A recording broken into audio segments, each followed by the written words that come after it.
All right, it is time for GOAT Talk here on Pregame Live. No, not like old GOAT, like greatest of all-time GOAT, Brody Brazil, Shooty Babbitt. Should I get the Bee Gees on here? Man, for sure. All right. I mean, be careful. You're going to hang around some busters like this. I mean, these dudes right here. Look, they don't have gloves on. That's when they had real men. You know what I mean? We got some questions. Well, yeah, they don't even exist. Batting gloves didn't exist back then. We got some questions, though, about some of the best hitters of all time in baseball history. Like, could their swings actually still work here in 2023? Because you go back and look at some of the archival footage, big, long, loopy swings, but everything was just a bit different back then. Let's just begin with the Sultan of SWAT, right? Let's talk about Babe Ruth here. The resume on George Herman Ruth, a two-time All-Star, but they didn't really have that back then. A seven-time World Series champion, AL MVP in 23, a batting champion, a 12-time AL home run leader, a five-time AL RBI leader, right? So he could pitch, he could hit. I think Ohtani is better at both than him. But could that swing right there, Shooty, could that swing actually work here in 2023? He's got a big loopy backswing. He's got the big like lunge to it. I mean, could that work? Well, what you see right away is there's some flickability in Babe Ruth's hands. He was a strong man. Yeah. He created leverage. I think that all of the good hitters could hit in any era because they know how to make adjustments. In order to be a good hitter, you have to be able to make adjustments. Back then, there were a bunch of guys that could trick you, didn't throw very hard, so you can swing a very big bat. As you saw those guys, they didn't swing it, they hit with it, and it's a difference. So now you've got velocity. Those guys would have had to shorten up a little bit, make some changes, which they would, because they're not just going to sit up there and get beat up. I love that, man. You know what I'm saying? Back in the day, everybody got G'd and came to the game. Man. So it was not just a baseball game, but it was an event. Even umpires were in the top hats, I think, back then. But what about Babe Ruth's launch angle? Just kidding. Don't even answer that. Who's next here? Ty Cobb. Let me get to the resume of Ty Cobb. AL MVP in 1911. I mean, look at the footage we're going to have to dig up on him. Triple Crown winner, 1909. A 12-time AL batting champion, an American League home run leader in 1909. Four-time AL RBI leader. He's also a six-time AL stolen base leader. Ty Cobb's swing, would that have worked? I mean, it's hard for us to really tell with this old archival footage. Would that have worked here in 2023?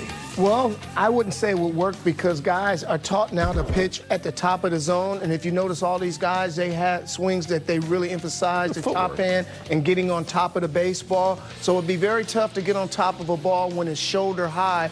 You're not trying to launch from there. You're dropping head. What was that? Hey, front foot ability. What was that? Even though your body goes, your hands are still there, and it allows you to still be able to fight. Once again, hitting is unique. Every hitter has their own skill, have their own way of going about things. That's why I don't think you can teach a guy to hit, because once mama delivers you into this world, you were born with that gift. It's all about enhancing that skill.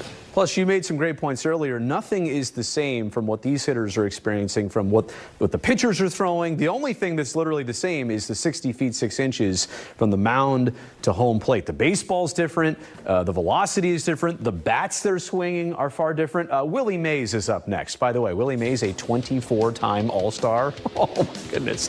World Series champion, 2 times NL MVP. Rookie of the Year in 1951. A 12-time Gold Glove Award winner. The Clemente Award winner in 1971, NL batting champion in 1954, and a 4-time NL home run leader. I'm going to say this.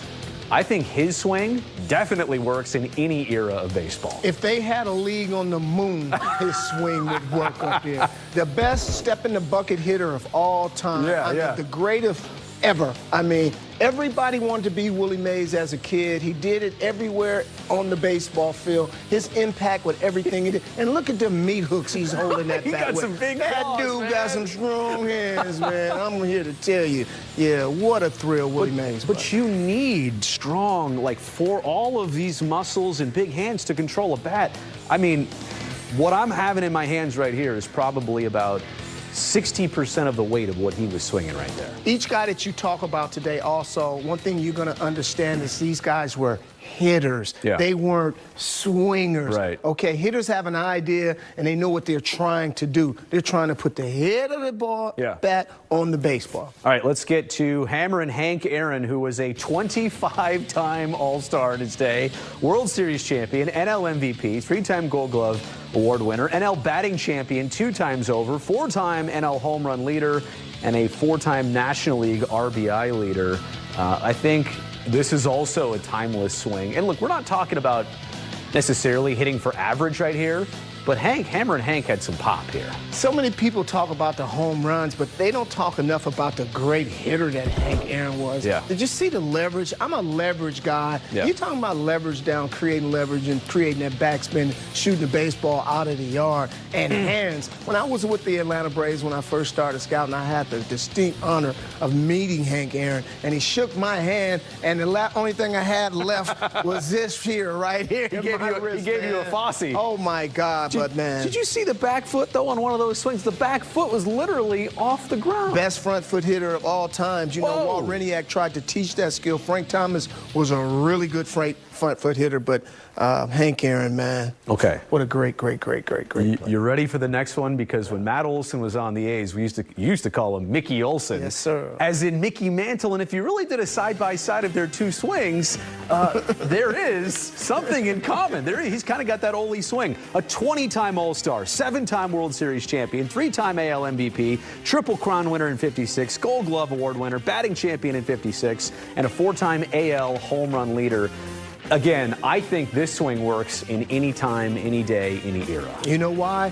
Because when you're talking about one of the greatest hitters of all time, he's seen every pitcher, every angle, every speed, every trick that you can pull out of the book, and he busted up every single last one of them that he faced. Like I said, they the ones that had to make an adjustment of a guy like that. He was just that good. Plus, is everybody paying attention here? He was hitting lefty a second ago, hitting righty. People forget, I actually forgot this too, he was a switch hitter. Yes, he was.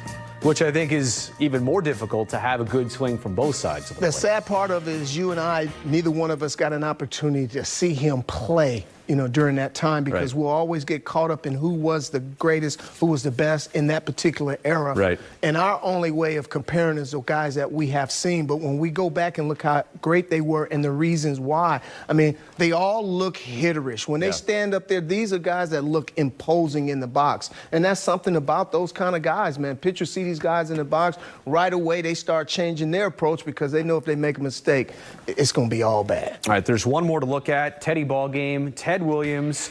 Here's the bio on him: a 19-time All-Star, 2-time AL MVP, Triple Crown winner twice in 42 and 47, 6-time batting champion, 4-time AL home run leader, 4-time AL RBI leader. And you talk about a sweet left-handed swing.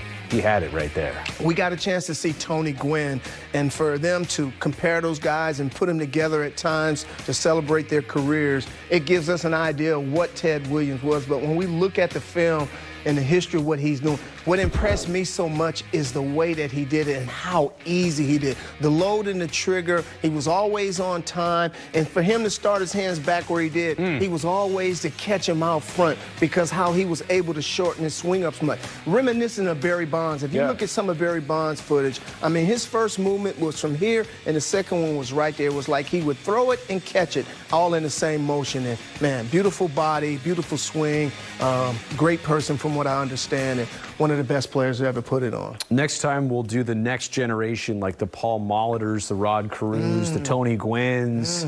I mean, we went way back to the original GOATs here, but I think there's several eras of hitters to look at over the years. And just watch how swings have developed. What you saw there looks nothing like what you'll see in today's baseball game.